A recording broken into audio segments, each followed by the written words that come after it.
Bring up a little tiny Santa having fun.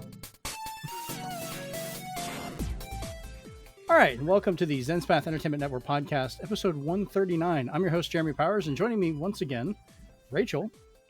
Hi. And we have Chris. Hello. Steven. Mahalo. And for some reason, feeling like, hey, I've got special all-working eyes and I don't need glasses, Chase. Today.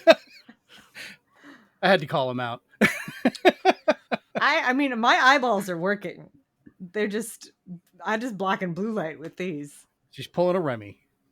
For my friends, they would know that, but it's funny. But anyways. I'm just black and blue light, okay? My whole body hurts from death. It's all the perception of it. And it's been kind of an interesting week. Hopefully everyone's been having a good time. I've kind of been quiet online for a lot of stuff, except for talking with people on threads. That's still been going fairly well. But we'll figure out what everyone else has been up to as we go into our lovely first little bit of what we've been doing. So to start that off, Steven, let's begin with you. What you been up to? Well, first off, Chris, what 2 games have I been playing? If it's been the same way as the other times, then probably Zenless Zone Zero and Multiverses. Correct, 100% on the dot. But other than that, some demos have come to light, so I am going to try the Bakaru demo this weekend, the spiritual successor to the Mystical Ninja Goemon. I've slightly calmed down Chase and Jeremy because I pre-ordered Space Marine 2. Holy shit. I know, right? But on my game hunt, I did not find Zombie Army Trilogy or Gloomhaven yet. Just get the fucking game digitally. I like it known I've already bought Gloomhaven and I have yet to be able to play it because I'm still freaking waiting. Got games to play. We're good. I'm getting there. Oh, man. Rachel, what are you doing? I'm trying to open my door. If you're not watching the video version of this, well, you're missing some funny stuff. Anyway, Steven, continue. I'm sorry. I did pick up Sonic Superstars on Switch. Oh, cool. Is that any good, good, honestly? An NBA 2K24 from Best Buy. Didn't know you were an NBA player. I got some games. There you go. There you go. Nice. Listen, all right. My dog was about to have a panic attack because she wanted to get out of the room. Good Lord. Yeah, Steven, we're just going to start just adding an asterisk with your stuff. Just like assume you're playing the other 2 games. Like you don't have to bring them up every time. It'll be an announcement when you're not playing them. That'll be the surprise. Hey, one just had an update where they added 3 more characters and revamped the whole system and changed 2 voice actors, not because of the strike, but because they had either prior commitments or something. Right. That was weird. And then the other one in 3 days gets Beetlejuice added to it, and everybody else gets Beetlejuice costumes. Okay. So I watched that trailer, by the way. I had like 8 people send it to me because I am the Beetlejuice gal. I'm going to apologize for my dog barking in the background because she's getting her dinner. And she's very excited about it. But there is a costume in there that he has never worn in any piece of media that has been released, and that's the Matador. So my guess is that's from the new movie that's coming out. Spoilery. Very exciting stuff. Because my friends are like, "What's that Matador thing from?" And I go, I don't know. Maybe the new movie. So yeah, I like his lines. He's a bad influence on everybody. Mm-hmm. He's trying to feed the gremlins after midnight. He's telling Jason there's only room for one 80s horror icon. Yeah. And also I have no idea who his voice actor is at all. He is the Beetlejuice from Lego Dimensions. They had a lot of different options. You know, the Beetlejuice from the cartoon is 70. And the Beetlejuice from the musical is doing the musical. Although they did use the musical Beetlejuice for Teen Titans Go, I think, or OKKO, one of those. So, 2. I mean, Alex Brightman might have been, his schedule might have been full with Has-Been Hotel. So that might be why he was not able to do that, because I think ideally they would have wanted him. But Lego Dimensions Beetlejuice is also acceptable. He's that was pretty actually good. that was a very fun. Yeah, he's right in the middle of cartoony versus Michael Keaton, so he tries to be right in the middle, which Mm-hmm. I respect. I And the appreciate that. biggest thing is he has his lines and he's funny is Yep. important. As a Yeah, big he's got the guttural growl, yes, which is important. as a big Beetlejuice stan, I appreciate that. As a quick aside, Uh-huh. Rachel, Yes. which Beetlejuice cartoon intro do you prefer? The first version or the second version? You know what? I'll have to re-listen and get back to you It's on not that. even because it's very visual. Because the first one has the roller coaster, and the second one has the Yes. realistic looking Beetlejuice in the beginning. Yes. Oh, yeah, I know exactly what you're talking about. I'm gonna have to watch both the intros again to Yeah, like. I have them both. If you ever want to, if you just want me to link you, but Sure, it'll save me time looking for them, even though I own the whole complete series on DVD. So no one yeah, is ever surprised about the Beetlejuice things that I own. So, but I am going to go out tomorrow and go to Hot Topic because they've got some very interesting merch there that I have not seen anywhere online, but they're selling in the stores. So I'm going to see if I can find it. There's a wedding ring set in there that I've got my eye on that I'm like, this really says something about the movie right Yeah. now. All right. Well, Rachel, I guess since you've already been going, we'll just go ahead and continue with you, what you've been up to. If you want I to. finished Lord Winklebottom Investigates, guys. That didn't take long, No, it's a 3.5 which is hour fine. game. No, that makes sense. Yeah, it was funny as heck. There's a twist at the end that I will not like spoil for anyone who wants to play it, but it had me going, "Oh, wow, that's clever." And I hope that it has earned enough money off of the sales because I think it came out last year. I hope it has earned enough money for them to be developing a sequel because yeah. When I played and beat Duck Detective, and I wanted to see what the other endings were if they changed, people were nonstop talking about Lord Winklebottom and the fact that it references so many other games, like it's in the same universe because it mentions Chicken Police and it yeah. mentions Duck Detective. So I was just like, okay, so this is kind of Oh, like the middle ground game. So I was like, I'm gonna have to get that one too. crap. I Yeah. didn't know they're all connected. I didn't know about Chicken Police. I'm gonna have to look at that one. That's a weird So one. I listen. I'm all for weird games. You know that. Yeah. Yeah, just look up all the Easter eggs of Lord Winklebottom, and then buy all the games that Easter eggs are for because they're all gonna be good. Okay. I like that. I like that a lot. Because it's basically like the Conan guy and the Cthulhu guy saying, "We like each other's work, so we're gonna put our guys in the same universe." I like it. That's my vibe. What can I say? But I also started playing some more platformers. I started playing one called Demon Turf, which I don't know if you guys have ever heard of that one. I've heard the name. So Not it's familiar. like it's 3D, but it's also like pixel, like old 3D, like N64 type pixelation going on there. But the characters themselves are 2D. So they're not fully animated in the way that a 3D model would be. But It's more that of a Doom kind of style. yeah, so it kind of makes it harder in that way because you're dealing with a 2D character in a 3D space. Um much like Here Comes Nico, it has 2D art, 2D characters in a 3D space, although that one is much easier and is very cute. And then I also started playing New Super Lucky's Tale, which is a very good platformer if you guys have not picked it up. It's got a lot of variety in terms of Yeah, three. I really enjoy it too. If you are getting it for Switch physical, remember that there is a code in the box version, so make sure you don't get that one. Ooh, The New that'd Super Lucky's Tale. Oh, I picked it up while it was on sale on the Switch eShop. So And there is and the Xbox version is a completely different game called just Super Lucky's Tale. Interesting. Yeah, it's a fun one. I've got both of them. But I didn't realize they had a code in the box version though. Sorry, Rachel.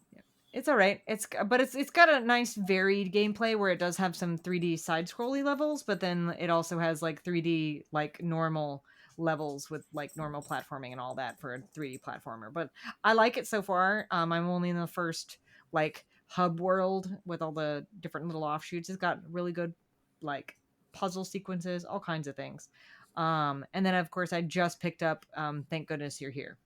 I will be playing that probably after we finish recording if I'm not too tired, but I'm looking forward to whatever hilarity comes Oh from yeah, that. that game is So, hilarious. Awesome. But that's what I've been doing, and everything else is work related news, which I will not talk about.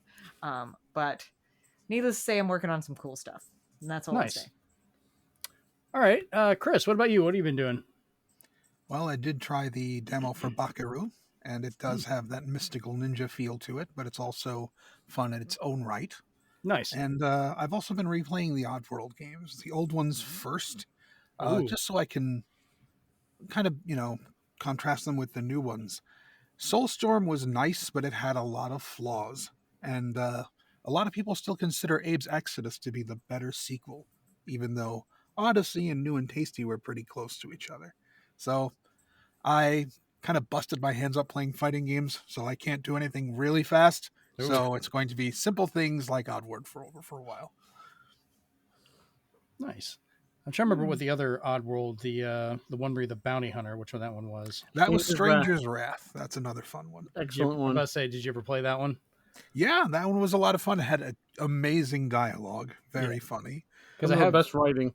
Yeah, I played that one on Yes. original Xbox, and then I did pick up the Switch port that they did, which I thought was done fairly well. So hmm They also have an HD version of Munch's Odyssey, which is also really good. The thing is, they're all really well written up to Stranger's Wrath, and then New and Tasty and Soulstorm prioritize graphics and gameplay over the writing. And that's what I think really caused a lot of problems.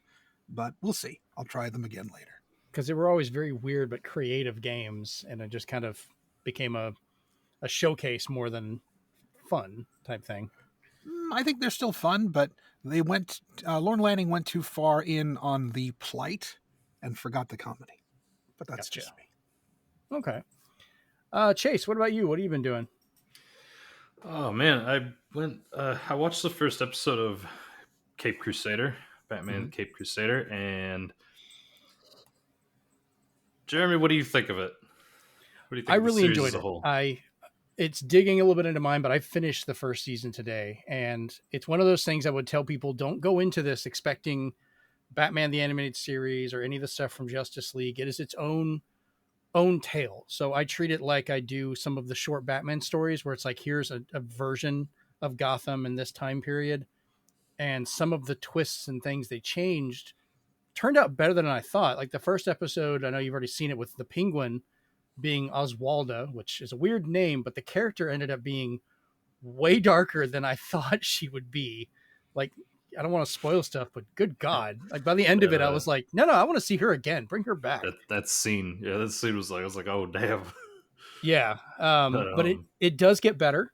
There's a lot of great Batman references throughout it, be it TV and comic and stuff like that through different episodes. I enjoyed it. I thought it was a good thing of its own, and I hope we get another season. Yeah, I mean, I'm gonna stick with it because I'm a huge Batman fan. But yeah, there's a couple things where I was like the voice and the suit. They weren't necessarily like what I was expecting. The suit is very much early, like first appearance Batman style. The only difference is they didn't give him the purple gloves he originally had, but he does have those gloves like he originally did. So I knew what they were going back, because this whole thing takes place in a 1940s-ish time, both with technology and stuff like that, not just in design, but everything. So yeah, I watched that. I'm gonna stick with it at the I think very you're gonna least. like it. Yeah, no, I probably will. It's Batman. So played some Rainbow Six Vegas terrorist hunt with the usual group plus Brett, and that was probably the most fun I'd had in a long time. He wants to join us again sometime. He loved it. He has to. That was Yeah. He had me just busting the gut so many times. It's crazy. We had very inappropriate jokes going back and forth that I cannot repeat on this show and maintain. I can tell Chase likes when I die because he sends me a clip every time. Oh my god! I have got messages from him with that on there. One day, all of us will play a game that all of us will play. Like content warning. Yeah, we need to play that. I have it. Content warning. Yeah, or Lethal or Company. Gloomhaven. We had fun with that. Or Sea of Thieves. We should play Sea of Thieves. That is my game. Or I there's need to download that. God, there's another game that is like content warning and Lethal Company that is Sketchy's Contract. That was I don't that know was that another one. that was recommended to me. So I'd like to try Grounded. yes. I know you guys don't want to do Minecraft, even though I have a Ooh, server, but Grounded I seems fun. got my physical copy of Grounded for Switch is in the mail soon. Oh, nice. So excited for that. I play it with you guys probably. Well, Chase, what else you got going on? So I think I haven't mentioned this before, but I'm actually at a D&D campaign, first one I've ever done. Nice. It's not your run-of-the-mill D&D campaign. Chris probably knows what I'm talking about. This is quite different. It's the Tales of the Golden Vault campaign. Don't know if you're familiar with that. I'm not, but sounds interesting. It's basically Oceans 11 and 12. Ah, heist fun. Yeah, so you basically have to I won't spoil anything, but the premise is that you're accused of a crime that you didn't commit, and this organization called the Golden Vault frees you, but at a price of you have to do these missions for them, which involve things like breaking into a museum and stealing something, getting money out of a casino. And it leads to some hilarious. It's led to some hilarious moments. So it's been a blast, actually. Very cool. Especially for me, for my character, because I play a Dragonborn Paladin, so I'm like the complete opposite of anything to do with like sneaking, doing anything. So I'm just clank, like the clank, clank, clank, clank. I'm the muscle, so to Hulk, speak. be quiet. Yeah. And then also just watched a video from Digital Foundry on Space Marine 2. Really, really, really stoked for that game. Looks Haven't been fantastic. this excited for a game in a while. Yep. Apparently, the multiplayer, if you play it with just bots, is not that great. And I was like, well, we don't have that problem. We've got a group, so we're already... Shock horror. Playing with your friends is better. Yeah, if you're playing a game and the bots are better than playing with people, you have done your game wrong. Or you're in a very bad community. Yeah. You need to get some better friends. Oh, man.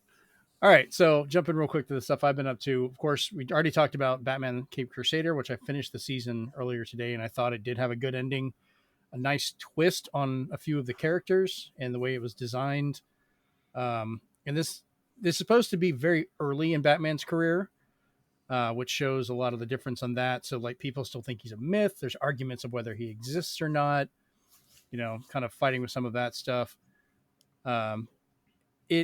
It had to have a teaser at the very end, which I don't want to spoil, but I was kind of hoping they would hold off on it a little bit just because it's been overused almost for a lot of things. And I like the exploration of the different characters. But there is one great episode with an insane asylum kind of that has a lot of great references that pop up to characters from like the 60s TV show and stuff like that, which was great to see. Beyond that, of course, the Rainbow Six Vegas has been absolutely hilarious, as we talked about. Once more, jokes I cannot repeat in good company because nothing bad, just lots of dick jokes and stuff like that. It was really funny. And then lastly, I've been playing Doom and Doom 2 on both PC and on Switch. And I think this is the most fun I've had playing Doom in a while. Like, this game is really well made for the Switch. And I know I've already had co-op. Yeah, I haven't tried the co-op on the multiplayer yet, but just being able to play it on the Switch, it's such a good fit because it's running at full resolution. If you play it docked, it's full 1080p. Play it on the handheld, full 720p. It's running buttery smooth. You can run mods, though on the Switch, it's not every mod like you can on the console or PC versions, but it's a more hand-picked but good set of mods you can mess with, which include everything from full game reskins to different music, things like that, maps. All of it is there, which is nice. You can play it with some motion control, which is nice because you get that little bit of almost like mouse fidelity movement while you're kind of fine-tuning, which has worked out great. It plays great on the Steam Deck, but I just like it better on the Switch for some reason. But Is I've the also co-op been crossplay. Yes. It's full crossplay for multiplayer and co-op, which is great. And I think the Doom games are on Game Pass anyway, Chase. So. Oh, cool. I had it on PC and Switch. I don't know if I had it on Xbox. I don't think I bought them because I bought Doom 2 to get the deal. I have it on PC, Switch, and Xbox now. Yeah, I bought it on PC because you could buy like a cheap code for Doom 1 for like $1.50 and then put it on Steam and get the full game. And I didn't have it on Xbox, but it popped up saying on Game Pass. And I was like, I kind of knew like if Xbox didn't do that, since you own Bethesda guys, like yeah, I might eventually pick it up on Xbox because even if I just pay full price, it's like $10, and this is well worth it. But the Switch version's playing great, so why not? But I highly recommend it. I've really, really enjoyed it. Beyond that, I'm just looking to find some time to watch Alien Romulus whenever I can. I'm waiting on Amanda having a night off, or if I can just go with Jeremy Jr., because ever since he was little, that boy has always loved the Alien movies. People have told me I let him watch it way too young, but that's the fun of parenting. You get to let your kids watch stuff they probably shouldn't way early. It was almost a perfect Rotten Tomatoes score too. Oh wow. I'm hoping to see it before it gets spoiled. I've already seen, like, I walked into GameStop today and they had a toy pop figure, and I was like, I don't want to see it. Turn it around. There's an alien in it. I'm sorry. Yeah, this one was like a certain damage of one. Of like, I don't want to hear anything about it. And a lot of people keep trying to post stuff. They're like, here's how it connects to the Alien video game. And I'm like, I don't want to hear references. Stop it. Like, we know it was inspired. Yeah, they posted the timeline. Yeah, I'm fine with the timeline. That doesn't affect it. But all right. I had a workmate go and see it, and he didn't give it a very glaring review. He gave it like a 4 out of 10. He said he wasn't really that impressed with it. Damn. I don't know if I should see it or not. I kind of lost faith in that entire series. Don't let Prometheus be the last one you saw. I liked Prometheus. It is the last one I saw. I liked the last that movie couple of was so movies. bad it ruined that entire series for me. I have zero faith in that. He came running into my place of work at the time, and he ripped into it like Jeremy. Really? You want to know how Swan and I became really good friends? It was because of our hate for Prometheus. Is that how this show's going to end? Because I liked Prometheus. All right, we're done. See you guys. What I did see, though, which would be an interesting idea, is the guy who made Romulus Now Chris is and one of the guys who made Prey, they said we should get together and do Aliens versus Predator and share and only work on our characters because so far the Prey, Predator, and the Romulus Alien are most popular right now. So if they can have them direct the next Versus film, it would actually be a good one. Can we get a good Predator movie, please? Yeah, he did. It's called Prey. We've gotten a couple of them. If it helps, Chase, they say that the Romulus version of Alien was actually inspired by Alien Isolation. So if you liked Isolation, maybe Romulus will be good. Like, quite literally, I was just on Threads not too long ago, and the first thing that came up was like, I gotta find a copy of Alien Isolation. And I was like, calm down. The funny thing is, Rachel, the definitive version of that from the developers themselves, and also like even Digital Foundry was talking about this, like of how it runs and all the content, is the Switch version. Yeah. Ironically, it doesn't seem like that should be the case, but apparently it is. So I ended up ordering that one too. When it's okay, question real quick: like where do you that? see Prey at? Like what streaming service? Because I've never seen that. I've never seen that movie advertised at all in my entire life. Now it's on Disney Plus, but there is a physical version that you can get. Okay. Prey is one of the best Predator movies I've seen in a long time. No, I've heard good things about it. But people love that to the fact that the Blu-ray even has a language track for the tribe that's in it. Yep. I think we bought. So they went all out on this, and it shows. People are like, this Predator's back after they saw Prey. So you can get it physical now. Otherwise, you have to get Disney Plus. And did Prey even go to theaters? Then you have to accept their terms and conditions. So I don't think Prey went to theaters. I think it was a streaming premiere. Yeah, it was that streaming only. That was during COVID. Yeah, can we get one of the goddamn theaters, please? Well, that was during COVID. That was a death sentence because no one could go see it. Yeah. So if you release it in theaters, you're just spending all that money for no reason, which is if anybody does it, it'll be like the smaller theaters, like the Alamo type ones. That I could see one day them doing like a re-release screening just to let people see it because that's been a thing. but I understood why it went streaming only to begin with, and then I bought it when that it came makes out sense. physically. Yeah, I never that was even a really weird heard of time. it for ages. But yeah, Oh God, look it up. it's so See good. see how you can watch it near you or get the physical. I'll check Disney Plus because we got that. Remind me There you after this. I'll go see if I can find my copy, and if it has the digital code, I will give it to you, and you can have your own digital 4K version and watch it yourself. Yeah, we'll try that. Because I don't The only use the thing is digital some of codes. those codes are region locked though. That's the only thing you have to be worried about. That's why this show is brought to you by NordVPN. That's We don't why have I sponsors. can't, and that's why I can't get Zombie Army Trilogy for $5 digitally because it's Argentina, and it says you need a VPN to redeem it. And I'm like, never mind. Oh, that sucks. All right, well let's jump into our news because this week we actually have good news. A lot of not good news, but we actually start off with some good news. Starting at the big part. Yep. So you guys familiar with the weird issue of what happened with Tango Gameworks with Microsoft after they purchased the company along with Activision Blizzard and everything, and they had Hi-Fi Rush that came out, which was met with all these awards and praise, and then Microsoft ended up shutting down the entire company. No, never heard of it. Which was weird.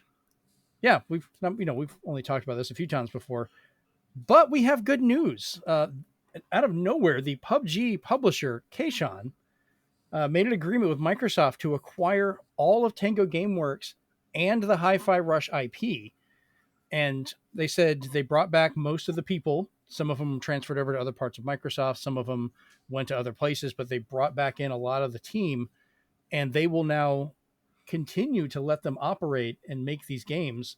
Good. And we could actually see another Hi-Fi Rush game now.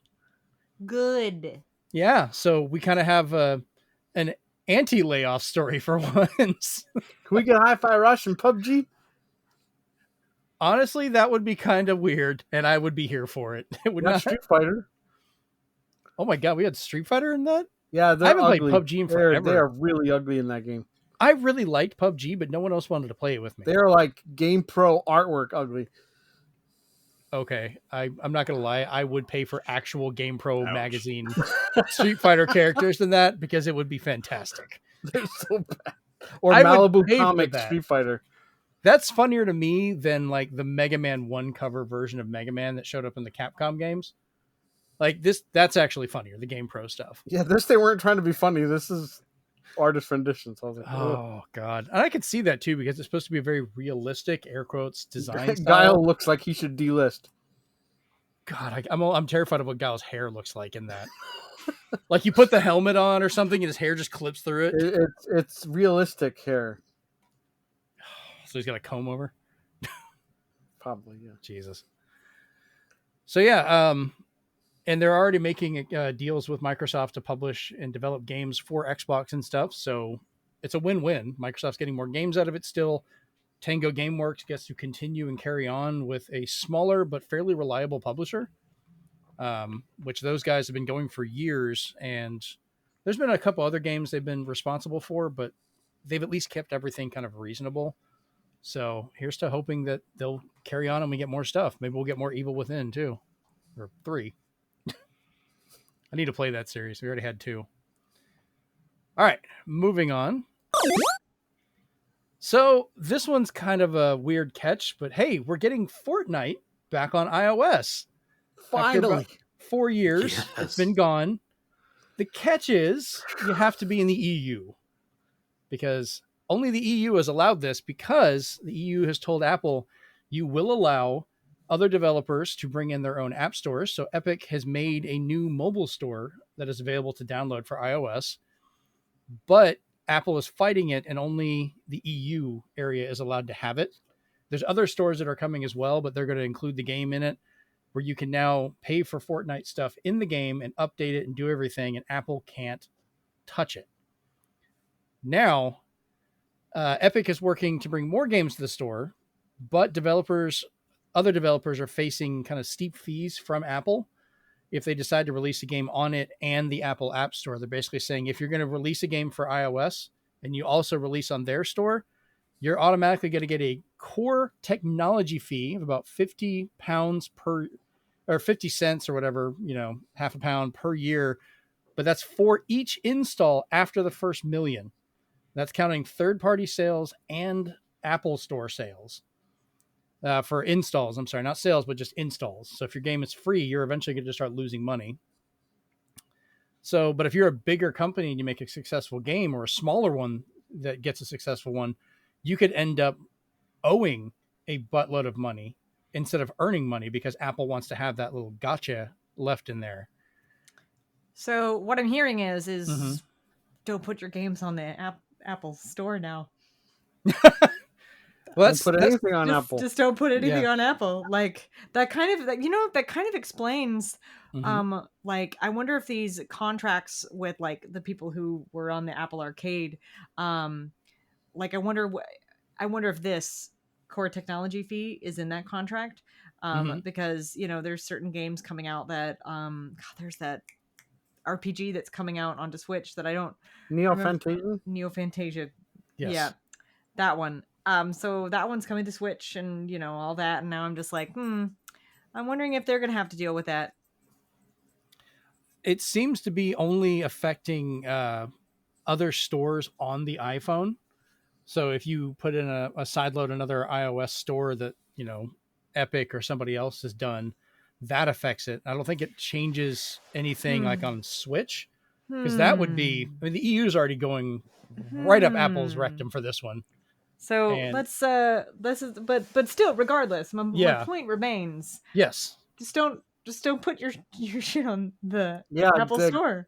All the Capcom games that released on it, I think they made like almost no money. I think even Borderlands the movie made more money. So,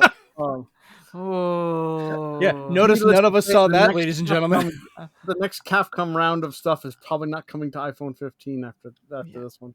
I'm not going to say anything about Borderlands. Yeah, because this is just going to fuel a lot of the lawsuits and things that the EU has got going up against Apple, because they're complying with the rules, but doing it in such a fishy way that they're basically screwing people over. It's like, we'll let you have an app store, but we're going to make it so toxic that if anybody goes there, we're going to financially ruin you if you become successful or do something.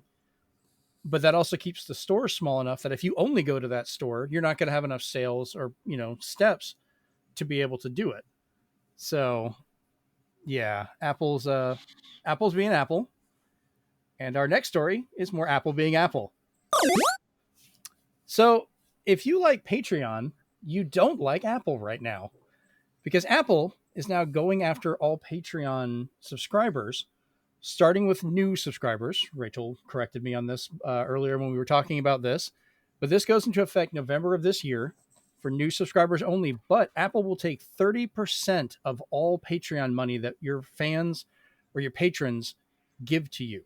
So if you're running a podcast or toys or doing music or art or whatever, and you have a Patreon going on, if they go through Apple to do it, Apple is automatically taking 30% of your income from that, which is a massive marketplace to just start scraping money off users. So, as somebody who knows a lot of people that have Patreon like set up and all of that kind of thing, right. Like what, and this is just like in general, like for like dozens of people I know have Patrons, and I'm part of quite a few. I'm patrons of quite a few Patreon things. Yeah, I got a few myself for other podcasts and stuff too. They have been recommending just sign up through the website. You can still use the Patreon app, obviously, but sign up through the website. And to further double down on it, use another. If you don't want to like use something like PayPal to pay for it, so it's all under like one thing. As well, like double down on how you're kind of protecting yourself from Apple, in a way. But like it's kind of sad because like a lot of people don't have the ability to get on a desktop or a laptop even because they can't afford it. So what are they going to do? Go to the local library? Like that kind of thing. So definitely not secure to use your credit card there, people. Exactly. Which like, so just something to be aware of. I don't know what bug crawled up Apple's butt, about like getting all of this extra money from any possible source. I can't find the original file, but Rachel, I think you can recreate exactly what is causing this. Oh yeah. Of Give us a good of one. course Give I us a can. good one. Excuse me. Corporate greed. but I looked for that something- file today too. I was like, where did it go? It's on a thumb drive somewhere, probably. Yeah, but something it can't just be corporate greed. It can't just be, because this is suspicious how all of a sudden they are, wanting to nickel and dime every little single cotton picking thing. So there's got to be something going on behind the scenes that we don't know about. This doesn't mean that it's a good reason. I think they're still bitter about having to use USB. Yeah, USB-C. That might be part of it. They got in trouble for that too, because that's another thing that they're like, we'll do it fine if you're going to make us do it. We're bottlenecking our cables. Yeah, we're going to bottleneck it unless you use the official cable. We're going to charge extra for this stuff. We're like, just every little thing, they want to make it so self-contained. And this story actually gets worse because they came out and basically, the best way I can put this, threatened that if Patreon users, if they don't remove any other option to pay in their listings for Patreon that go through the app other than Apple Pay, like actual directly payment through iOS, they threatened to remove Patreon from the App Store completely and cut off that entire ecosystem from Patreon users. So, once again, not everybody can use desktops like Rachel pointed out. So if you're stuck on a phone or an iPad, they could just take that away completely and you lose all those people. It's just such a weird thing.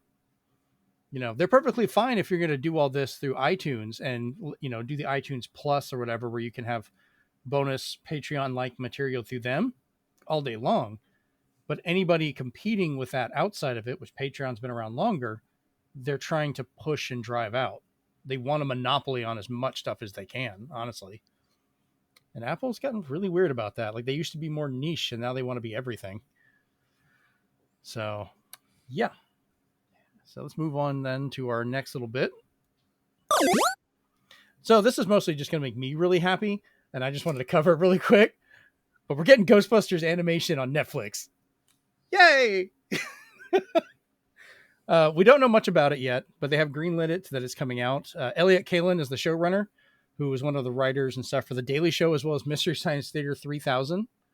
So he's both helping to write and produce the show. So that's a pretty good resume to start off with it. We don't know how connected this is going to be to stuff like the real Ghostbusters or any of that, but I think it's supposed to be tied into the last movie, kind of like the family dealing with all the ghosts that got out and everything that happened at the finale of it, which would be a good place to start. A lot of people kind of felt like it was a real Ghostbusters episode as a live action movie, and I'm perfectly fine with that take. It makes sense. You don't have to take these all seriously, people. But yeah, I'm just looking forward to this one and excited as a massive Ghostbusters nerd. More Ghostbusters is good. Bustin' makes Jeremy feel good. It does. Probably shouldn't word it like that, but yes. I was waiting for you to agree. I'm like, oh no, I'm going to agree with it. I know what I'm saying. I have some other good news as well related to food. If you guys are big, I'm curious how this goes. So, how many of us love Taco Bell or loved Taco Bell? Are you talking about the nostalgia menu? Yes, it's very important. Okay. Oh wait, so is this Ghostbusters related? No. Oh, let's jump into a different thing then. But you'll still be busting afterwards. Yes, you will be. All right, so Rachel is going to talk about Taco Bell. All right, go ahead. Okay, listen, no, guys, this is good. If you're, most gamers I know have eaten Taco Bell once in their life, or have one. I had it earlier today. Or one particular menu item about Taco Bell. So they're releasing a nostalgia menu apparently. So do you guys remember the tostada that they used to have? Yeah, so I mean, like, it started in the 1960s that they had this on there, but like, the tostada is coming back. It's from their original menu, and it's not being sold at 1960s prices, but it's still going to be pretty cheap, which is $2.19. That is pretty cheap for a menu item. But it even includes like it's got the refried beans, the red sauce, all that. Then also the green burrito. Oh, I remember that. Mm-hmm. I don't think I liked it, but I remember it. And then the Mexi Melt. I remember the Mexi Melt. I remember the Mexi Melt. The beef gordita supreme. I remember that one. And then of course, hate everything, Steven. nobody can dislike this one because it's the best. It's the caramel apple empanada. That one's the good one. No. That one's the good one. So I just wanted to share that because it's nostalgic. Now all I need is a double-decker taco, and my wife will be happy. That's not on here, but you know what? If you tweet them or threads them, since Twitter is apparently super dead now.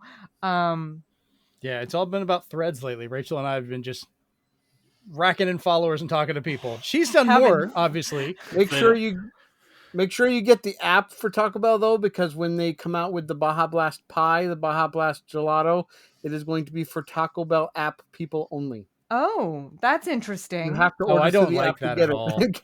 I just blew Christian's mind. Yes, it's all coming this year, Christian, but you have to be part of the Taco Bell app in order to order it. Don't get it on iOS. Apparently, Apple will take 30% of Taco Bell's money, probably. He's downloading the app right now as we speak, so he can get the Baja Blast gelato. A restaurant should not have an app requirement. That's stupid. It's because they want to sell you don't information. Have a phone? Not everybody has access to a phone.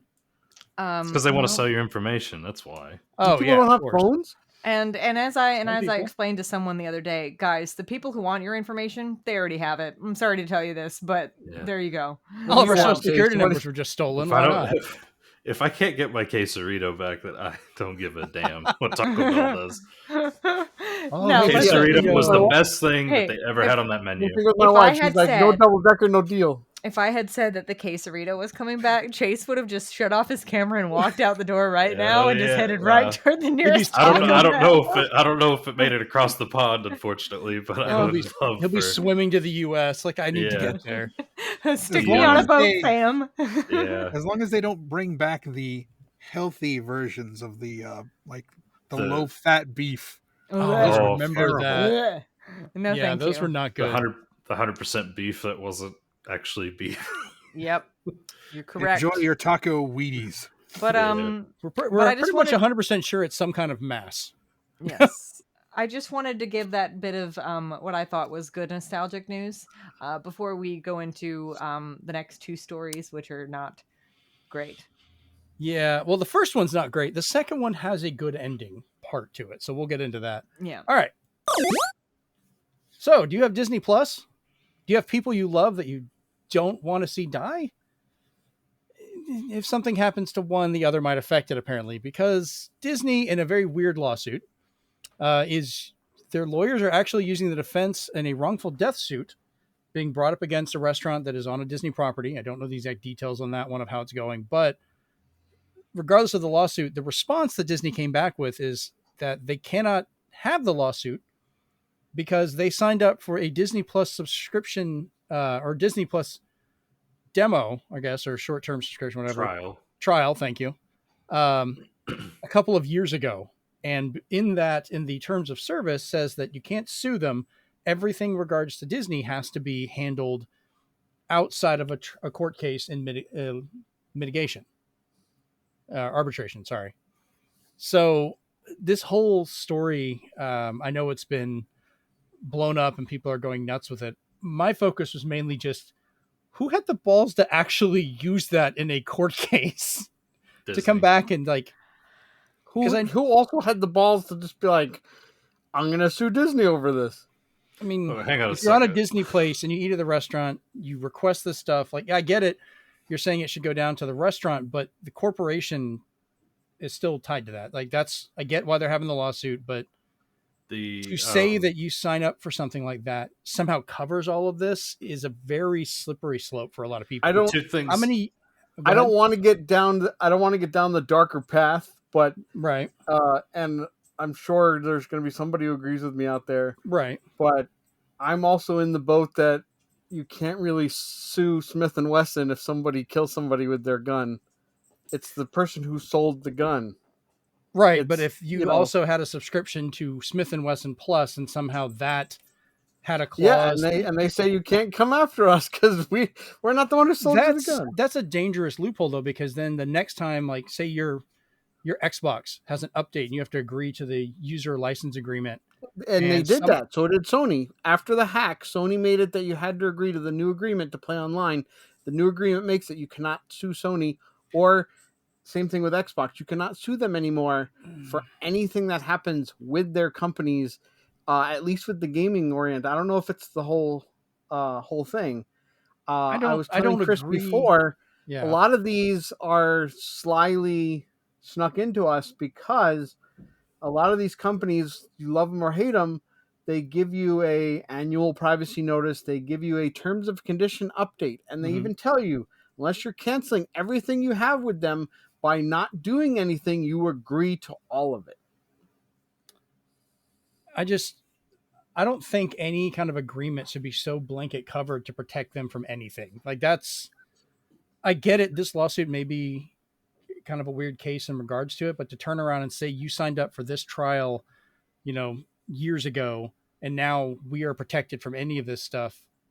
If they use this in regards to, like, say, a roller coaster breaks from them mishandling it, people die, and it's found that, they were faulty in doing that or whatever. And they came back and said, well, you can't sue us. You had Disney Plus at one time. That doesn't feel right. That's not an issue of Smith and Wesson with the gun or anything. I feel in that case, they'd be suing Disney Parks, not Disney as a whole. But they're saying Disney as a whole is covered by this. That the Disney Plus agreement covers all of Disney, any part of it. And that's the problem. It will come down to somebody getting in trouble instead, because Disney will just find who's responsible and be like, go after that. Yeah, I think this has been pushed in law and with different laws before, of how much an end user license agreement can actually agree to. Because by that same logic, because they put these things, they word them so much, if one of them came out and said, if you agree to this and you've updated your PlayStation, you agree that Sony now owns your house if you own property, is that going to be just as legally viable? I know that's just as ridiculous, but we're seeing that come into play, kind of, where this one random thing, you signed up for a trial, or, say they come out with a demo for the game we're wanting to play. I think it's more this that protects them, that they put blanket stuff in there, and it's just smart. There's a point of protection, and then there's a point of never having responsibility. I'm not saying that's the case in this case. You have to remember what happened with the lady at McDonald's with the scalding hot coffee. Do you know the actual story behind that? Is that she only wanted to get compensation for her medical bills, and the judge was just like, no, I want to put McDonald's on blast, so I'm going to make it millions and billions of dollars to teach them a lesson. And I was like, but that's not even what the victim wanted. Right. But then the victim has also had to deal with stuff the rest of her life where people were just mocking and saying she was greedy and all that. And it's like, she got hurt. They did what they were not supposed to, so they got punished for it. Yes, the judge went nuts with it, but to say if she had Disney Plus, McDonald's Plus, or used the McDonald's app, that all of a sudden she agreed that even though they hurt her and did this. Wow, my Google just answered to that. I just heard it talking. That somehow they're protected from her suing her over that is such a weird thing. Go ahead, Chase. So a couple things. I read a couple articles on this, and one of them was take it or leave it, because one of them was not a U.S. publication, which sometimes I find to be better in some ways. But so what the non-U.S. publication said was that it was listed on Disney's website as having like non-food allergy, being able to accommodate non-food allergy stuff, which is why they chose to go there. Right. And they explained to the waiter like multiple times that she had these allergies, and then ended up getting fed it anyway. It was like so nut and dairy, I think. Yeah, it was nuts and dairy. And so that's why it was. So if it's listed on their website, then that I could kind of see what they're saying a little bit as well. But this also, the second part is that it's like what Jeremy is saying. It's not about the fact that whether or not they should go after Disney or they should go after the restaurant. That's not necessarily what the discussion is. The discussion is the fact that Disney's basically trying to say that, like, almost let's just estimate blanket, like 200 million people in the world are just not able to sue Disney now all of a sudden if they fuck you over in some way, shape, or form. That's no. South Park taught you nothing but to read the terms and conditions. Nobody reads the terms and conditions. And that's part of the problem. I think with things like this, and Adobe is another great example. Yeah, don't get me started on Adobe. Don't get me started on Adobe. That's going to make people look at these things, and if nothing else, it's going to bring awareness and make people, Disney's not going to get away with this, even if they don't get sued, because this is a blemish on their reputation. Yeah. But the third thing I just want to get across real quick, because so in New Zealand has some fairly strict like labor laws with things, and a lot of companies will try to get away with things that they're not actually supposed to get away with. It's more of a fact that they try to do things, they try to be cheeky about it and see if people actually know what their legal rights are. Right. And the thing is that I had one of my managers at a temp job I was working at. He told me, he's like, you can't sign away your rights, no matter what piece of paper it is, no matter what they make you sign. He's like, you can't sign away your rights. So they could put it in the terms and conditions all they want, but if it violates a company's like laws, the country's laws will supersede their terms and conditions anyway. So I think that's the other important thing to take away from that as well. I just wanted to throw out there. Don't bring apples to New Zealand. Well, that's the thing. Like, so many people have these things. Like, say if Google and Apple put these blanket terms in their phones, you've got the phone, you get an update, you have no choice on that update. You bought it, but now you have to agree, or else your phone just stops working. But you still got to make your payments. Like, not everybody gets to have that agreement. That should not be legal. You should not be able to just blanket say we can do whatever because we've got you by the balls, basically. They do that just to see if people are dumb enough to believe it, though. Sometimes, and it's not like they're trying to see how much they can get away with. They're saying, "Is some this of them within our right to do so?" They are. These companies know exactly what they're doing. But they're not stupid. They are running this through their lawyers, and if the lawyer says this is fine, people won't be happy, but it's fine. The beauty of laws, though, is what's legal now can be changed later. Not everything has to stay that way. Just because you can do it does not mean it's right or that it will be changed later. And people are actively trying to change the over uncontrolled grasp of what these end user license agreements and things like that can handle. No, and I completely agree. It's just like until that happens, it's just like you just have to be careful. It's what it is. It sucks. Yeah, in this case, though, I think that woman was incredibly careful. Like, as I was reading some of the stuff that Chase was talking about as well, where the reason they picked it, very clear when they ordered the food, double checked when she got the food, and was verified multiple times by the waiters and the cooks and so forth. This stuff is fine. And then it wasn't. And even using, people are like, using EpiPen, stuff like that, that doesn't guarantee it's going to help you every time. Yeah. And it didn't in this case. I will say, it also sounds like Disney needs to do an investigation. Agreed. Well, like I said, this was to my knowledge, this was a restaurant on Disney property that is not run by Disney. And that is one thing. Still, just wanted to, want to make that clear. But also, like, a lot of times, like, allergies, it's not just, like, they might have been free. Like, the item that they ate might have been free, normally. And everything about it might have been, like, nothing in ingredient-wise, nothing. But if it was cooked next to it, or if it was cooked on a griddle that was not, like, properly sanitized after, or they use the same utensils to prepare it. Mm-hmm. There are people who have such bad allergies to these things that just the residue can send them into that too. So I don't know if that was part of it or not, but that's another thing to consider as well in this, is they might both be right. They might have done everything possible that they could think of, but if you just forget one thing, Yeah. Like I said, I think a lot of this were we're kind of talking about the case itself. My end was mostly about the end user license agreement, but I feel bad about the woman dying and all that happening. Yeah. Chase, go ahead. Just want to also say that let this just be a lesson to people between the two stories that we had about Apple that were pretty disgusting as well, and then this is that at the end of the day, like, don't get me wrong, if you're brand loyal or anything, I get it to a point.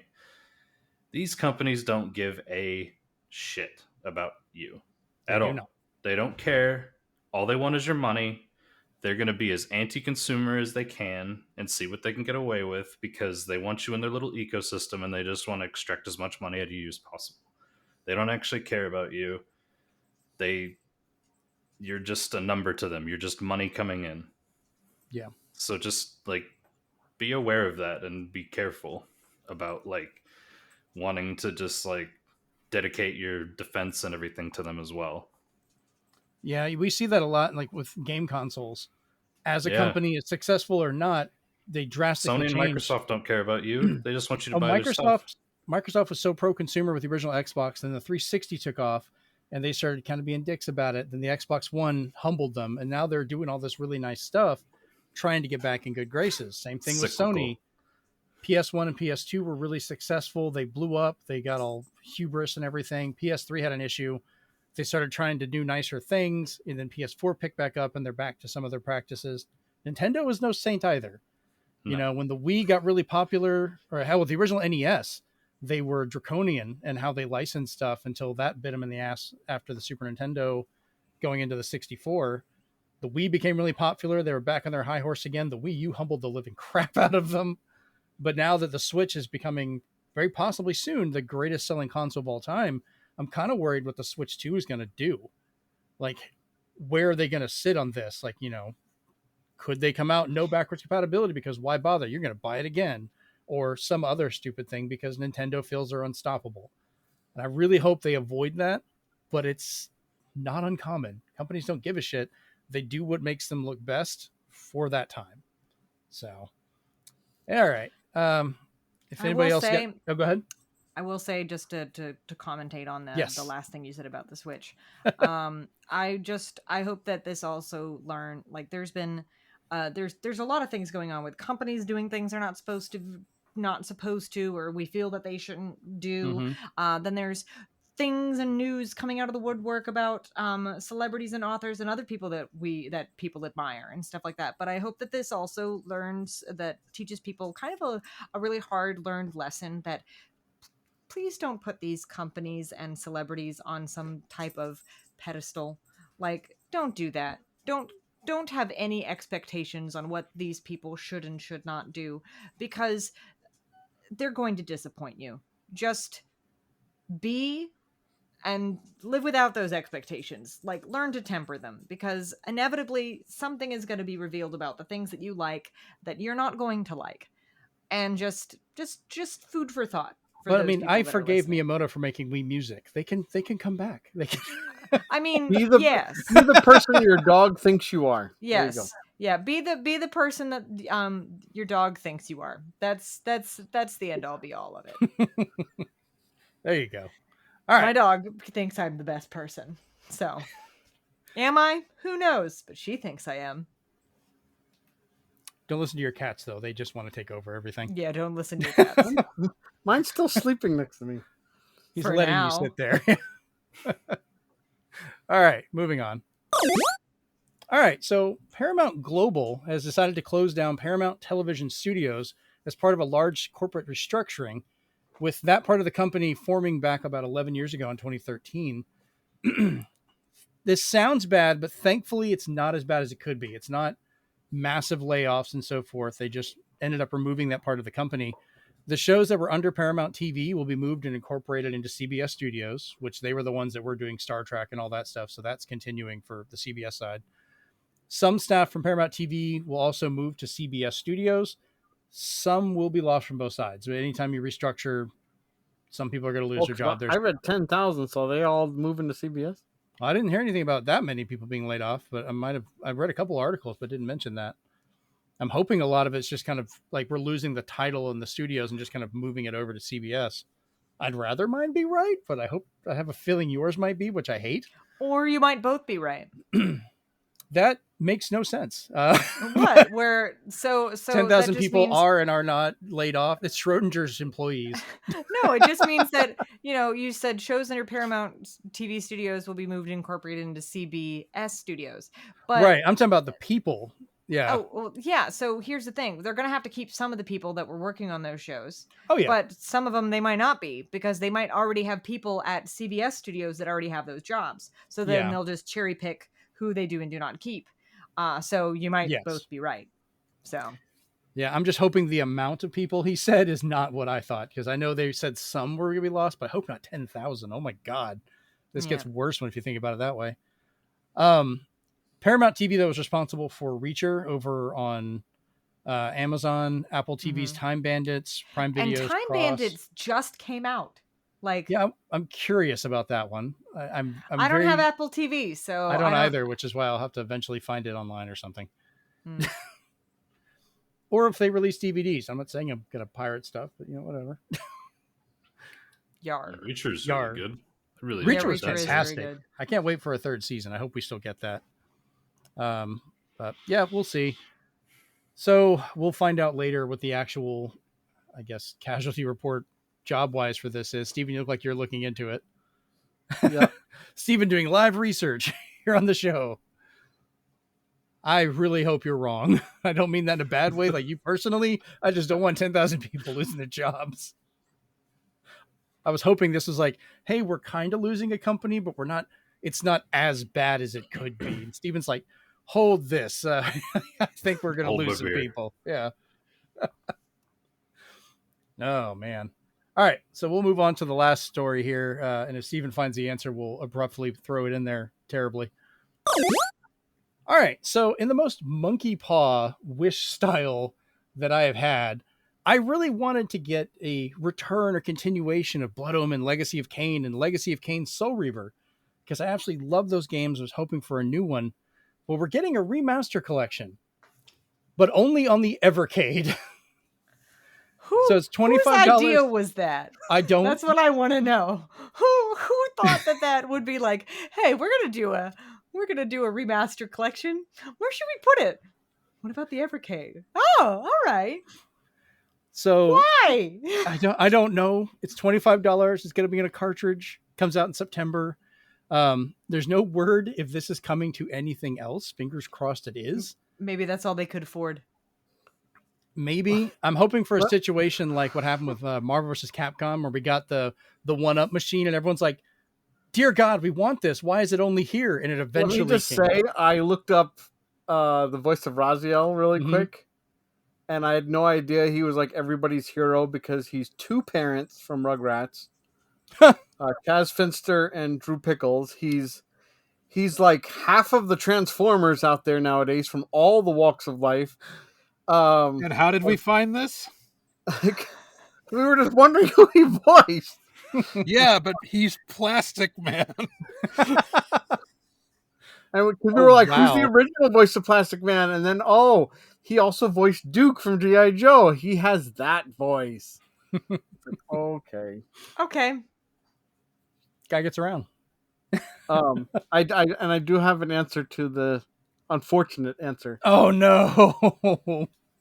Go ahead, Steven. I was wrong, but this is from the article. Okay. The executives announced their planned cuts last week on the company's last quarterly earnings call, citing the need to hit $500 million in cost savings this year. The move will shed thousands of jobs, with Paramount having more than 21,000 employees after already laying off 800 laid off. Ouch. Damn. That was way worse. So I was just like, that's not 10,000. That's twice as much. Yeah, we were both wrong in the wrong direction. Talk about monkey paws, I think. It's like, well, we're both wrong. Rachel was right, but it was worse. Yeah. Oh, God. Properly release this remaster and then shut up and take my money. That's all I'm saying. And I looked at it like from the video they showed, and Legacy of Kain Soul Reaver looked like it was the PlayStation version, which if you're going to do this, give me the Dreamcast one. Like, it looked so much better on there. But the first Legacy of Kain, of course, that was just PC and PlayStation, I believe. So it's going to kind of be its look. But if this does not end up on Switch at some point, there is a crime being committed. Yeah. I would buy the this. Evercade is only up to PS1 in terms of power, I think. I didn't even know it could do that. I thought it was just like old arcade games and like NES and stuff like that. Like I didn't even know it could do 3D. I don't know how new the Tomb Raider games go. Yeah, that's the thing. Right. Tomb Raider 1 and 2 are PS1 as well. I think that's the cap of the Evercade's capability. Because there's all these machines that come out that have our Evercade cartridge compatibility. Oh, really? So, because there's these new Capcom, Atari, Technos mini arcade systems that have a cartridge slot for Evercade in the back, which for like $60 is an amazing deal. Oh, that's kind of neat. I wonder if the dude with the 444 systems has got some of those. You better get on that. I watched that video. The guy doubled up a few times. But yeah, like I said, this is the most monkey paw thing. Like, I really want this. Oh, you'll get it. You know, just go buy an Evercade. Like, I think I'll just stick to the ones I've already got. It's like Splinter Cell's back on mobile. Yeah.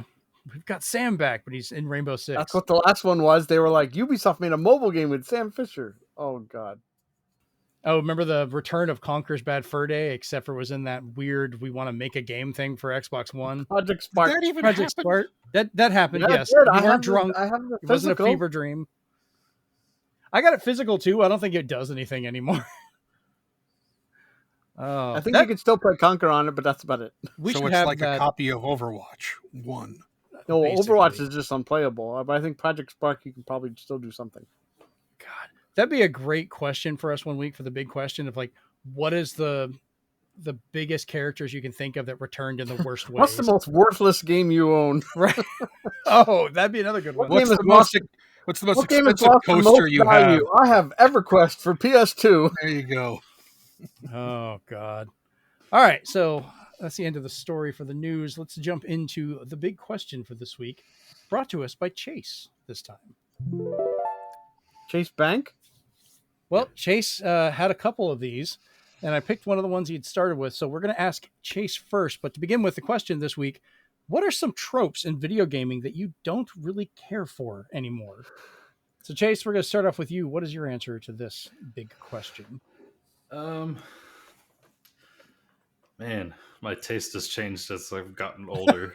Because when I was younger, I never cared about this first one, but as I gotten older, it's almost like the manager in me's just come out. But, so the first one was, after a while, I've just gotten to the point where I'm like, why is it that the character you play as is the only person that is useful, competent, can actually do anything?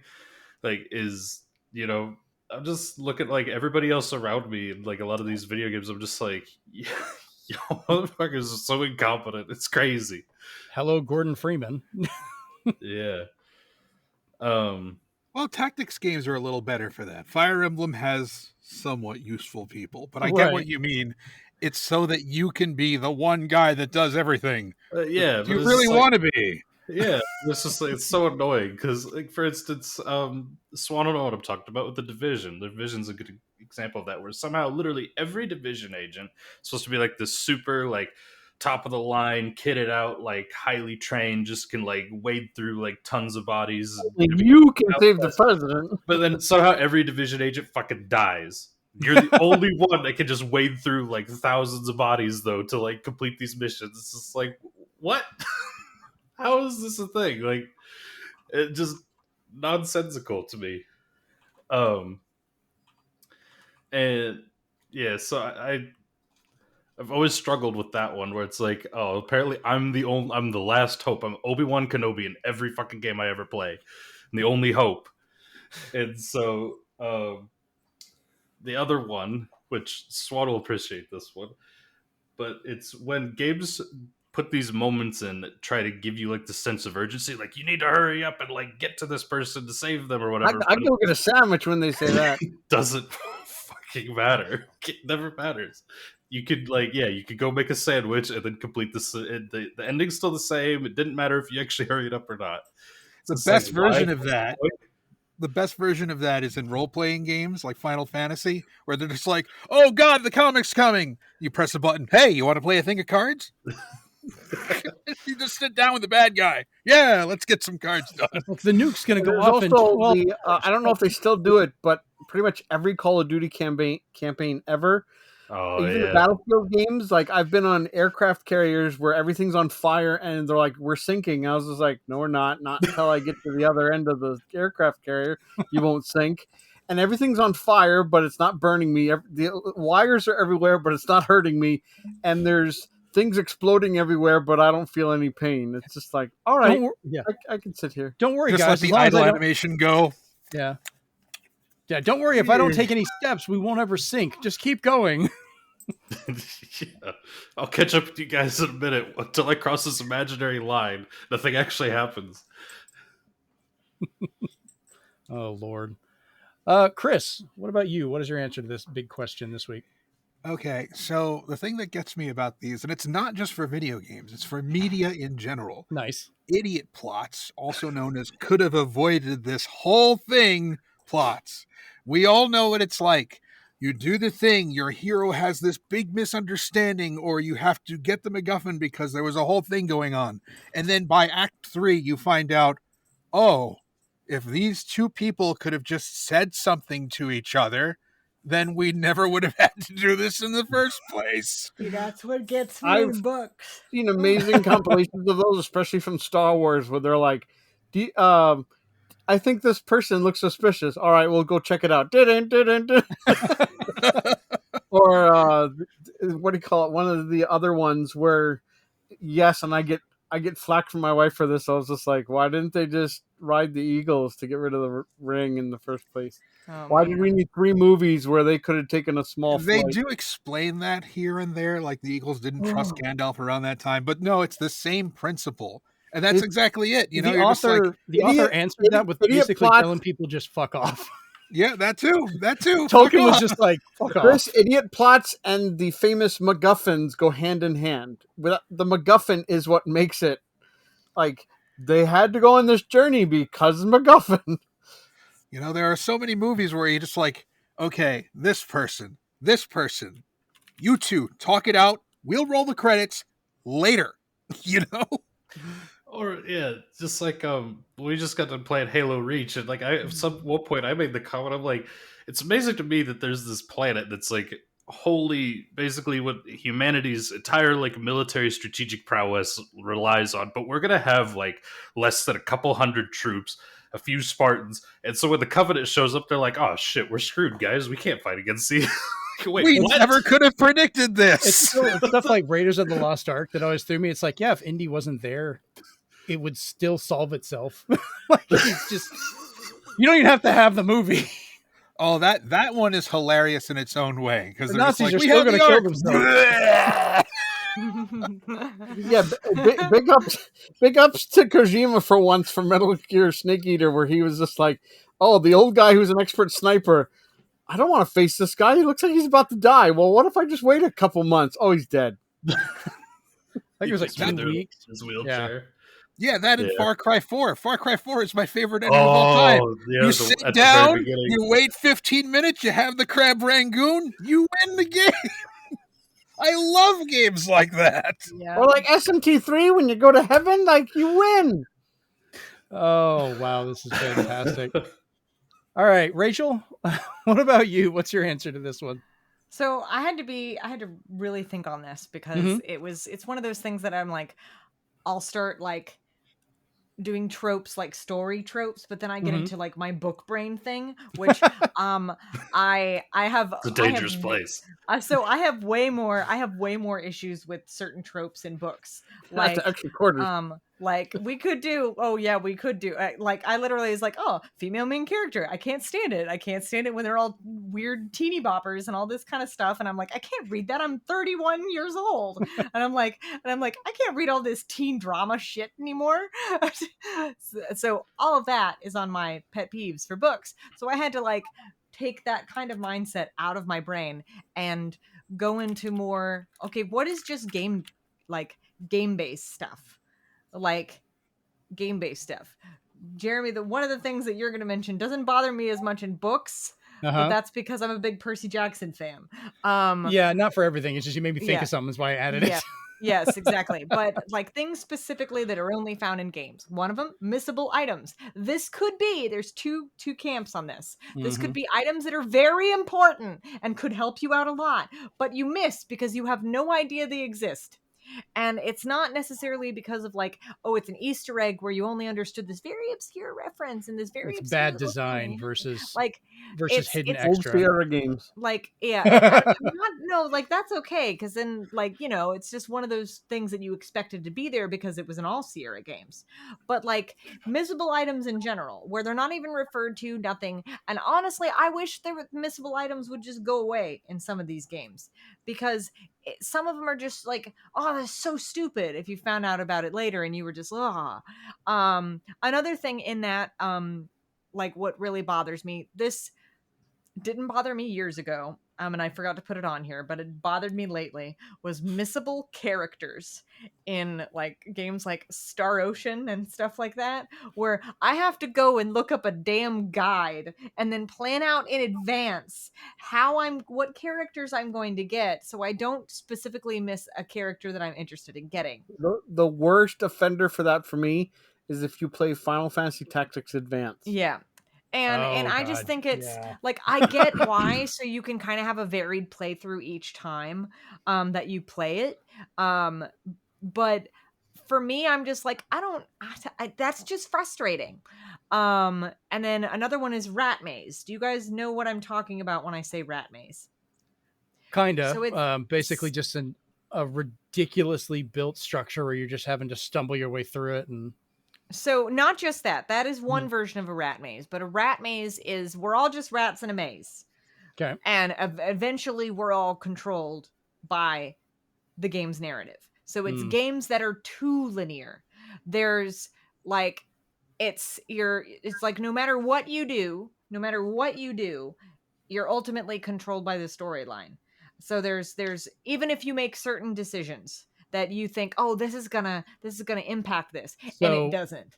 I know Chase and Steven, we were dealing with a version of this not too long ago, playing through Halo, going, hey, I managed to sneak this weapon or this thing through it, and then you get a cutscene, and it's like where you lose all your stuff. You're like, but I worked so hard to bring that with me to see if we could do this.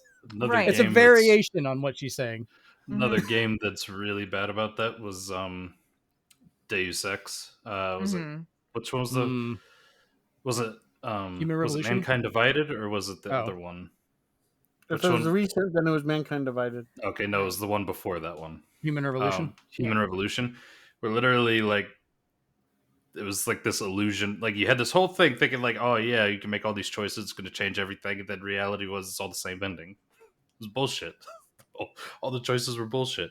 Yeah, I think for that one you could choose how the game played with the ending. Yeah, Mass Effect had a similar thing too. So, but go ahead, Rachel. What also plays into that is cutscene vulnerability. So, say for example, it's kind of like a dichotomy between gameplay and the storytelling. So, where you have worked very hard to get your character built up in a certain way, and you're like, oh yeah, or whatever, and then all of a sudden in a cutscene, you're lacking all of that.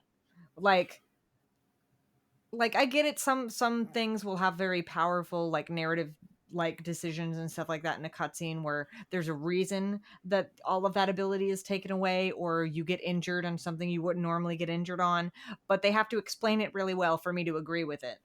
Because other times it's just like, well, why would you allow me to get so over leveled at this one point when you're just gonna basically throw all that in the trash in a cutscene 5 minutes later. Sometimes they don't expect you to overlevel to that point. But sometimes people know the games in and out, or they get lost. I know a lot of people who play RPGs get lost and become super level 99 buff bastards. I've done that. They get and just like, oh, this is great. I'm completely invulnerable. And then like the boss that you just annihilated, you know, just sucker punches you in the head and you fall over like a tree so that the plot can continue. Yeah.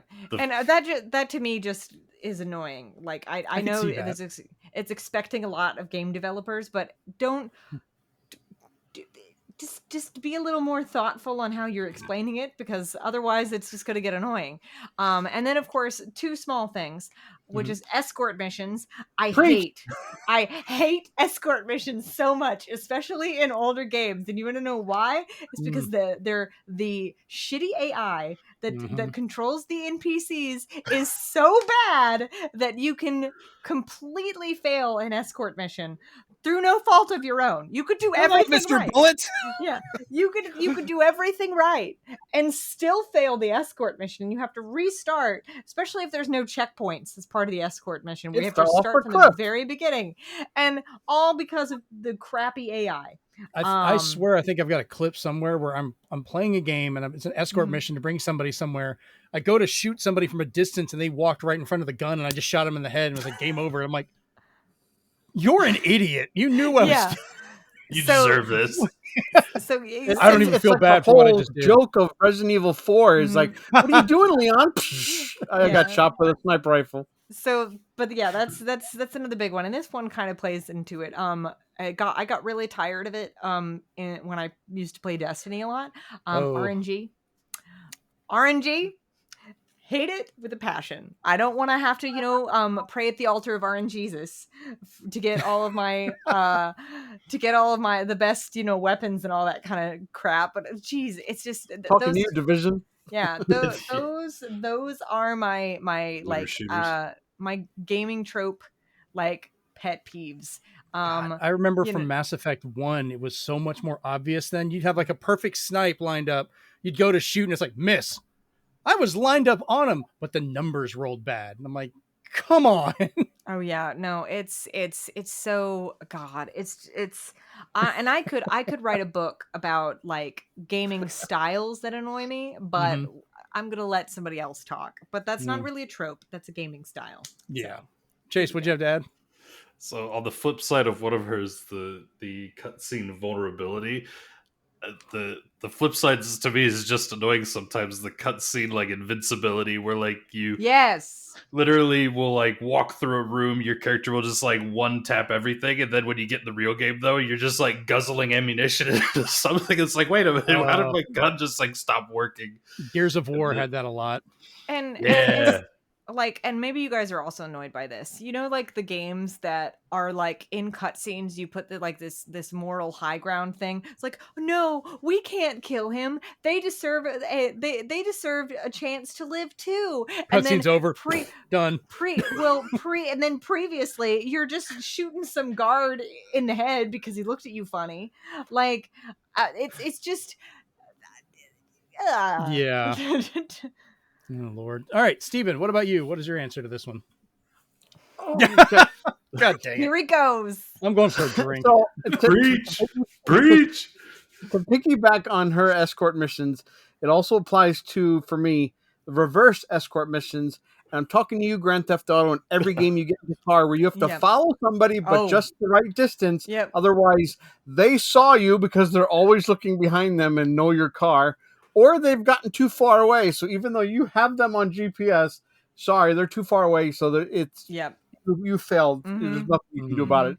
The whole entire race over. Or the AI sends you into an intersection and you get hit by another car, or they get hit by another car. Yeah. Which then ruins the entire thing. And then Satan shows up and says, how can I make escort missions worse? I know. Time limits. Let's have time limits. So there's games that make sense. Something's going to explode. Get out. Fine. Okay. But then there's just like, I only have this long before the story has to progress. So if you haven't saved these people, Dead Rising, they die or everything goes wrong. I would still say that's an exception. To the point where they're fixing a lot of those. They're improving the AI of the escort missions. And they are also making it that Otis doesn't yell at you when you don't answer his phone. You can now talk to him while you're playing the games, because that was another trope that people were like, cut that out. Yeah. Another one I'd like to point out, and rest in peace, Ready at Dawn, but I did not like it in Order 1886 when you gave me gameplay where I had to crawl from one fire to another, and that was the only gameplay I got in that whole chapter because you had to give me a whole cutscene to give me this gameplay sandwich that was not filling at all. And speaking of not filling, stop giving me empty open worlds. Don't say, oh, the map's bigger than like 14 New York cities. and that's because there's there's enough sand to keep Anakin Skywalker away from life. So it's just like we don't want all these empty open worlds. It just doesn't fit that way. It's an honorable mention I will say to people who like games that you can soft lock, not the old Sierra games. Those, as Rachel pointed out, those are intentional sometimes, but they can be obtuse. But there is a game out there, and Christian will know what I'm talking about, called Perfect Assassin for PlayStation 1. It only came out in Europe, but I was able to acquire a copy that I could play on disc. And in the beginning, there's this guy who's supposed to teach you everything, tell you where to go, teach you the tutorial. You can turn right around and just shoot him in the face. And now you can't do anything. At least in Resident Evil, when you kill the merchant, you can keep playing the game. This one, you kill the guy who's telling you where to go, the game doesn't allow you to go anywhere. I consider that ultimate freedom. And I was like, kill the tutorial guy. Well, we're stuck here now. Why do you allow me to kill the person who makes the game? This is where I live now. I thought that was the best thing in the world. If we're talking about cutscene vulnerability, how about some cutscene invulnerability where you can't kill a key character by accident? God. I'm pretty sure, Sean, they never expected you to just think, can I kill this guy that's going to teach me everything? This is why we can't have kids in games. Because we're going to try and kill every one of them. I mean, if you couldn't, then would you be a perfect assassin? No. Right? That's true. You got a point. I don't kill kids or look pets. up that game, guys. Yes, you can kill the first guy you see, and then the game is soft locked. You cannot get anywhere. You can walk around, and you are useless forever. That's fantastic. All right, so for the answer for this week's one, limited lives and game overs. Like, why do we still have that in certain games? I know a lot of them have gotten rid of it. Nintendo hard. Oh, God. You're going to keep trying it anyways. Just, we don't need to keep doing this stuff over and over again, especially the ones that make you start from the beginning. I'm glad we don't have that as much anymore. Because I'm like, I'm at home. Let me play it. You're not trying to get quarters out of me. Well, I guess with microtransactions, you might be. I don't know. But we don't need that anymore. The other thing is checkpoints that make you replay massive sections. Basically stuff, anything that doesn't respect your limited time, because we're adults. We don't have as much time to play games anymore. I don't want to sit there and have to wait. Like, oh, I made one mistake on this weird boss on its fourth phase of all this stuff going on.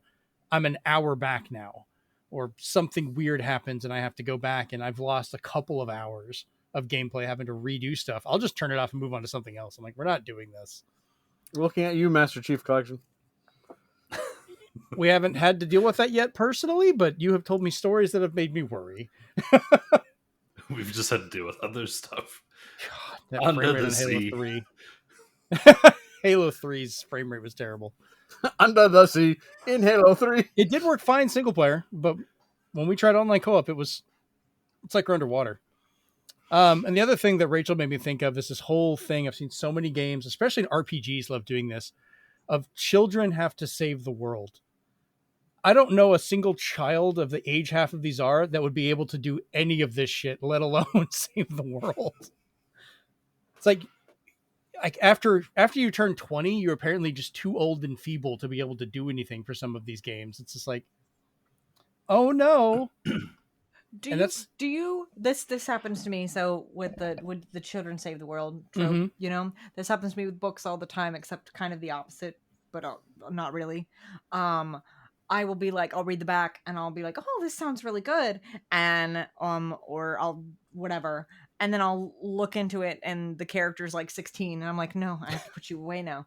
I can't read this anymore. You're too young for me. Warrior of 2 different wars. He turned 12 this year. Like, what the hell? Like, at least Xenoblade tried to make sense of it. Like, he's the only one that can handle the Monado. But anyone over like 17 was like a bad guy, it seemed. Now we're getting into anime tropes. Yeah. Chosen One. Oh, yeah, jeez. Well, yeah, the chosen one trope anyway. It's just some random dude that like has no like experience. I didn't know I was like the 16th Hokage of clan. Yeah, the chosen one. I get that. Let me raise you this. Let me raise you this reference. Tales of Symphonia. Oh no. Yeah. Where everything can be traced back to a tree. Yes. Or the We never know exactly how old Link is. He's the chosen one in those things. Yeah. I love the Zelda games, and even I'm going, come on. So that, I think the Zelda games are a bit of a gray area for a lot of people because especially with Breath of the Wild and Tears of the Kingdom, because Link is obviously older. We don't know how old he is, but he's over a obviously century older. in those, technically. Yeah, technically, but he's got to be at least 18, maybe even I know close Twilight to 20. Princess, he's clearly an adult. Yeah. Like, that was definite. Wind Waker, that's I'd say 15, maybe tops. Gray area, yeah. Mm-hmm. Yeah, he's not an adult, but he's not a little kid. His little sister is the younger one. Yeah. Original Legend of Zelda, no idea. That sprite's just tiny. I think he was just really small, like an elf kind of thing. Yeah. So, I think the only one that was super clear was Ocarina of Time, because you are Kid Link and an adult Link, and there's a 7-year difference. But and then the sequel is the worst video game tropes put into one N64 cartridge. Okay, I like that game. Once again, this has been another episode of Steven and Jeremy disagreeing about something. Oh, man. All right. Well, I think it's about time to wrap up this because otherwise Steven and I will probably get into an argument. Oh, is man. Is it really an episode of the show without one of us almost getting into an argument? At least we can have it and be funny and laugh about it later. Like, no one's getting so mad that it's an unforgivable thing. I'm fine with that. That's half the fun. And actually, all right, Steven, which Zelda shirt are you wearing? That looks like Link to the Past. Yeah, by the logo. Okay, past. We can at least agree that was a good one.